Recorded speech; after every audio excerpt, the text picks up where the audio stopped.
इतना रुपया का जरूरत बा हमके चाहता बाबूजी तना सब लोग कहता है बाबूजी हो खेतवा किन ले के हो गड़िया किन ले के, लेकिन जब माई और बाबू गिर जाला ए भैया ए बाबू ए चाचा लोग ए बहन लोग ए मताई लोग उहे माई उहे बाबू विदेशी भैया पहाड़ हो जाना।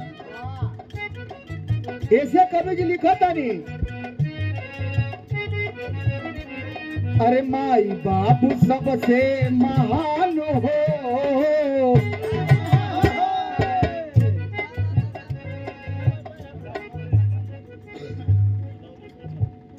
ये देखे बिरहा के बहुत अच्छी कलाकार और बहुत स्नेह बहुत प्यार मिलता है।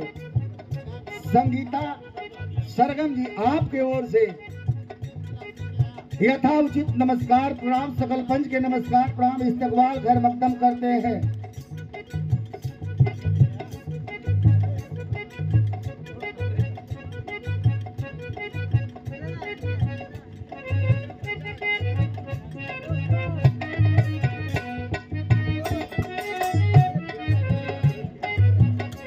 ये देखिए हमारे अजय भैया के भाई हैं खेसारी लाल जी को पवन सिंह को गवाने का काम करते हैं। छोटू भारद्वाज जी हमारे भी जिगर के टुकड़े हमारे भाई हैं।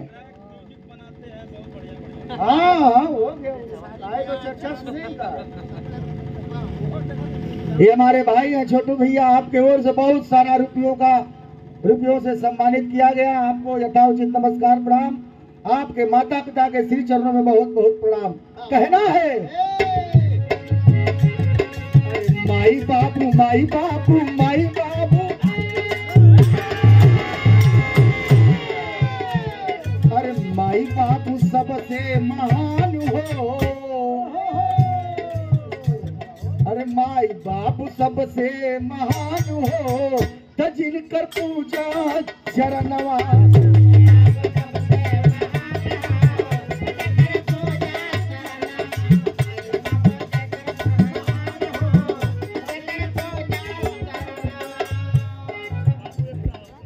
जिनका चरनिया नवाला भैया अवजिया कर कम बा जिनके चरनिया में भैया चारू धाम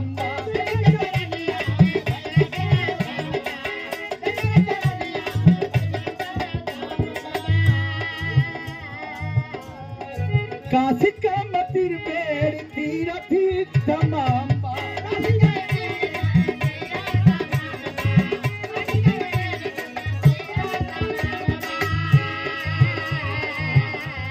तो उहे होला उहे होला उहे होला। अरे उहे होला सब कर भगवान हो। अरे उहे होला सब कर भगवान हो चरणवा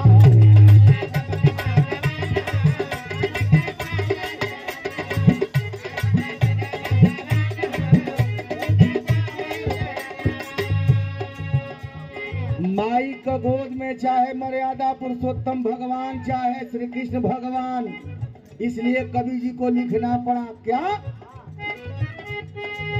यही गोदिया में राम कृष्ण भी आइले।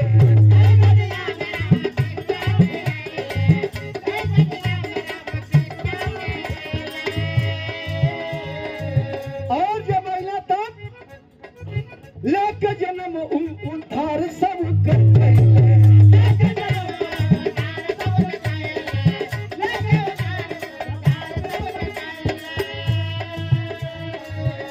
पुरुषों में उत्तम मर्यादा पुरुषोत्तम भगवान राम कहे जाने वाले, चाहे श्री कृष्ण भगवान हो चाहे भगवान राम हो, इस धरातल पर आने के बाद पूरे जनमानस का पूरे भूभाग का रक्षा करते हुए अपने माता पिता का सम्मान किए, इसलिए कवि को लिखना पड़ा कैले माता पिता के समान हो। पपीता के समान हो तैन कर चरणवा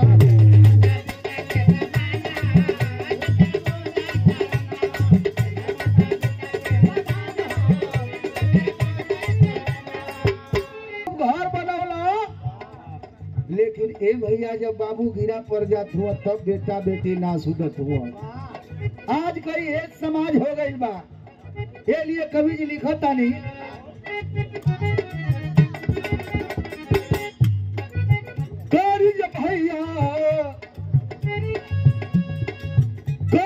भैया माई बाबू का सेवा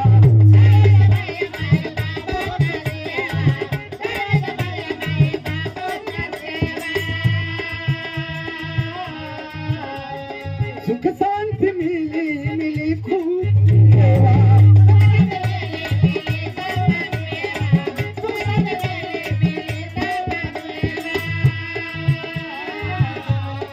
पूरा हो जाई अरमान हो, पूरा हो जाई अरमान हो तजकर पावन चरणवा।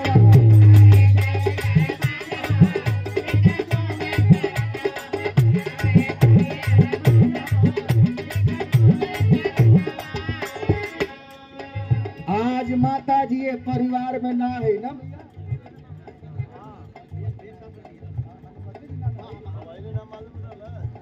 रामराजी देवी आज दुनिया में नहीं है। एक परिवार सारी बगिया के फूल तरह तरह के जो फूल है दिखाई दे रहे हैं, सभी वृक्ष दिखाई दे रहे हैं, लेकिन आज इस बागवा की एक फूल आज इस बगिया की एक फूल नहीं है बाबू, ये पूरा बाग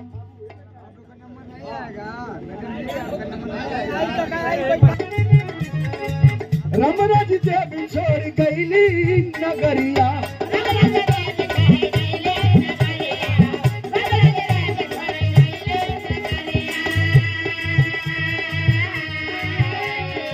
और जब छोड़ के चल गई तब भाई बाबू बापू जी का धूमिल फूल वरिया।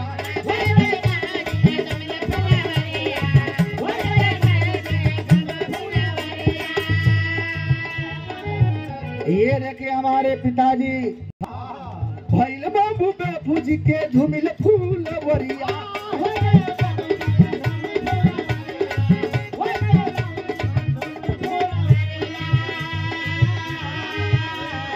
छोड़ के आज गईली जग जहान हो, छोड़ के आज गईली जग जहान हो तजकर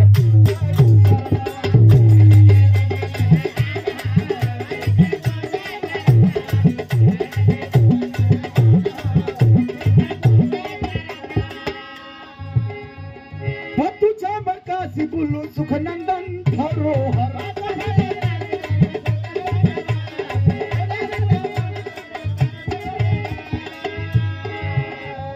विरह में नाम कैले नारायण मनोहर,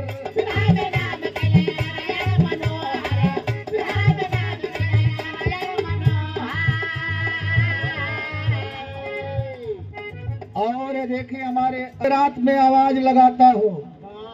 अब ना जानत हो भैया, एक ऐसा आदमी हुआ, एक लोहा लेवे वाला हुआ, आ तो के बता दे सुन ले। आज विजय लाल का मामला फसल तो ये ऊपर आवेला, इनके बतावत है।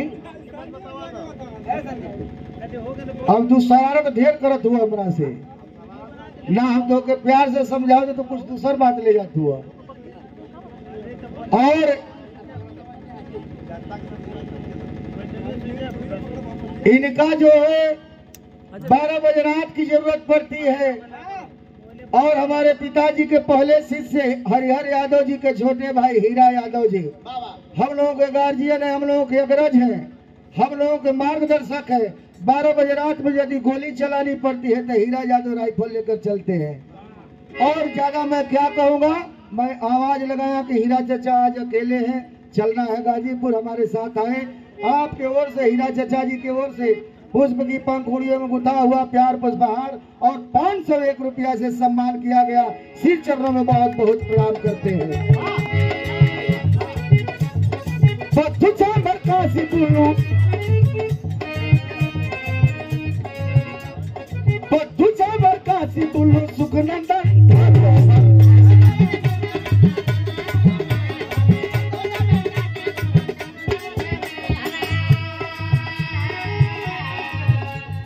विरह में नाम कैले नारायण